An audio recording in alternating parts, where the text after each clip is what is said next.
Agora vamos trabalhar, primeiro começar com os fundos de papel. Então, investimento em CRI, né, que é aquele certificado de recebível imobiliário, lembrando que aquela é a forma de investimento que é o crédito, o investimento do crédito privado, né, lá da renda fixa que a gente assistiu, e esses investimentos eles tornam, né, tem um fluxo de caixa de recebíveis e esses recebíveis vão parar no fundo que é distribuído aos investidores. Então é uma renda muitas vezes estável, tá? Ela vai te gerar uma renda ali por juros, amortização, não tem vacância, né? Como eu disse ali na questão, porém esses fundos de papéis eles têm uma correlação inversa entre a taxa Selic. Ou seja, quando a taxa Selic, né, está aumentando, esses fundos tendem a se valorizar porque a taxa, né, como a gente viu lá na renda fixa, quando a Selic começa a subir, ou normalmente os títulos que estão atrelados à Selic, né, acompanham essa valorização e acabam por si gerando um maior retorno para o investidor. Mas quando o CRI, a taxa Selic começa a diminuir, esses CRIs eles começam a valer mesmo. Desculpa, eu tinha falado de relação inversa, na verdade uma relação direta, né? Uma relação direta, ou seja, quando aumenta a taxa de juros, aumenta o recebimento de dividendos no CRI, e quando diminui a taxa de juros, os CRIs eles pagam menos, ou seja, o teu fundo imobiliário de papel começa a pagar menos dividendos justamente por essa questão aí da nossa taxa de juros da Selic. Então aqui eu peguei aqui os principais, tá? Peguei alguns exemplos para a gente trabalhar. Então esse aqui é o mais famoso, né? Eu tenho bastante dele aqui, que é o MXEF11. Ele é um fundo de papel aí que atrela muito a papéis de CRI mais seguros, mais de renda fixa, e ele tem aí um valor de mercado de 9,60. Então, com 9,60, tu vai ter direito a uma cota, né?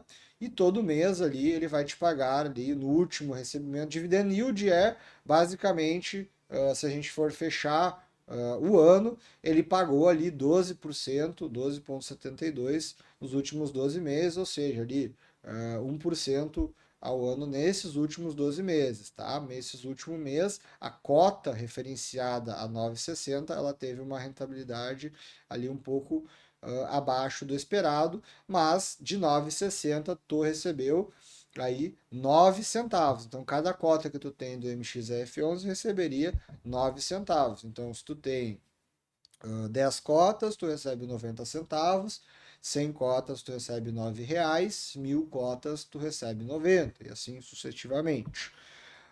Então a cotação nos últimos 12 meses ela teve uma variação negativa e é por isso que é muito importante, gente, a gente entender que fundo imobiliário é renda variável.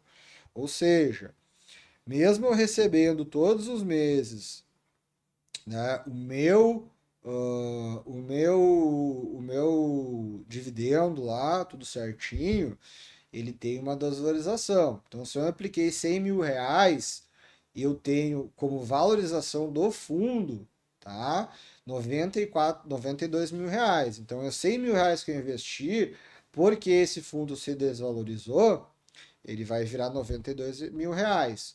Porém, se a gente for contabilizar tudo que ele pagou de dividendo, né, juntamente com a cotação, de R$ 100.000, ele foi para R$ 104.000. Ou seja, ele teve um desempenho abaixo da poupança. Né? Se tu tivesse botado 100 mil na poupança, tu tinha recebido R$ 6.000. Né?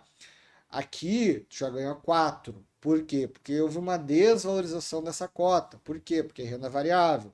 Tu quer comprar MXRF11? Vai lá na bolsa, compra ali, digita o código, como se fosse comprar Petro 4. Todos os fundos imobiliários terminam aqui com 11, né? E tu vai conseguir comprar ele na bolsa, né? Livre negociação, porém ele teve essa desvalorização aí nos últimos 12 meses. Então é importante a gente entender que mesmo tu recebendo esses dividendos, né? Claro, a gente vai ver que esses 4 mil aqui, na verdade 4 mil não, é 8 mais 4 dá 12, né? Seriam, aqui tá 12.600, que é o rendimento, esse aqui é isento de imposto de renda, né? E esses 6 mil aqui tu vai ter que pagar imposto de renda, a tabela regressiva ali.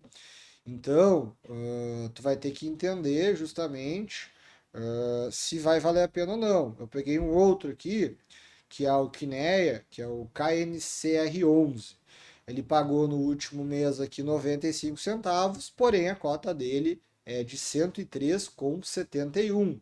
Nos últimos 12 meses ele teve um dividend yield médio aí de quase 12%. Ou seja, vai te pagar ali quase 1%, um pouco menos de 1% ao ano, tá bem? A gente vai ver aqui, ele se valorizou, né, nos últimos 12 meses. Então, eu comprei há um ano atrás, investi 100 mil reais, eu tive 11 mil de retorno isento de imposto de renda, e minha cota se valorizou aqui 5 mil reais, né, pela sua valorização, e o montante final foi 116 mil reais. Entenderam a diferença? A diferença é muito importante, porque se tu tivesse, é uma diferença de aproximadamente 10 mil reais aqui, 10, quase 11 mil reais, né, diferença entre tu investir na poupança e investir neste fundo imobiliário.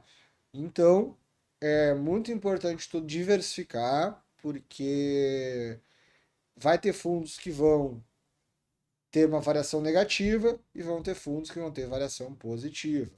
Outro fundo, HGCR11, R$ 98,30, pagou aí um rendimento de 95 centavos, dividend yield de 11,77 e se a gente ele teve uma variação aí de 3,87.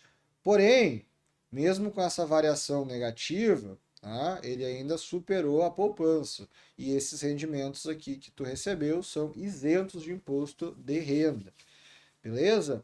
Então, três fundos de papel importantes para entender aí como que funciona esse mercado. Agora eu vou explicar um pouquinho sobre fundos de tijolos.